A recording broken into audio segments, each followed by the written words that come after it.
உனை நான் பிரியேனே.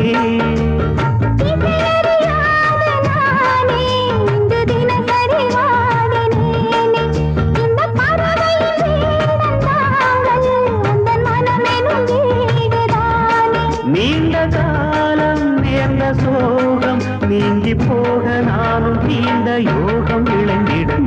ஒரு வாரம் என்று எண்ணியிருந்தேன், யாரும் இன்றி கண்ணில் இருந்தேன். சொந்தமின்றி பந்தமின்றி நானும் இருந்தேன், தொட்டு ஒன்று தொட்டு வைத்து பூவை அடைந்தேன். நன்றி சொல்லவே உனக்கு என் மன்னவா வார்த்தை இல்லையே. தெய்வம் என்பதே எனக்கு நீ அல்லவா வேறு இல்லையே. நாற்புறமும் அலைகள் அடிக்க நீ ஒரு தீவென தனித்திருக்க.